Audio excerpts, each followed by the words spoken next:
Hello everyone and welcome back to the channel. Today I'm going to be showing you how to fix the red X on OneDrive files in Windows 11. So that red X usually means the file isn't syncing properly. So first, simply try clicking the OneDrive cloud icon in the system tray. From here you can then check if there's a sync error message. So if OneDrive is paused, just resume syncing and it should all be okay. But if that doesn't work, you can also try making sure you're connected to the internet and that you have enough storage space available on your OneDrive account.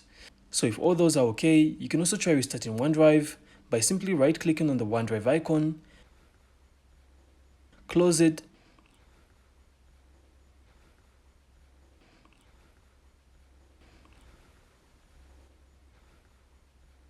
then reopen OneDrive from the Start menu.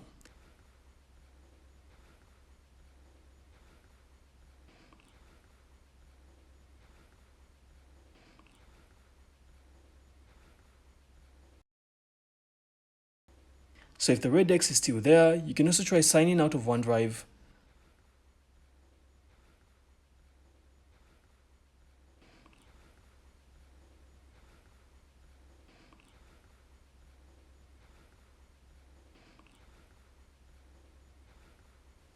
then sign back in and let it resync your files.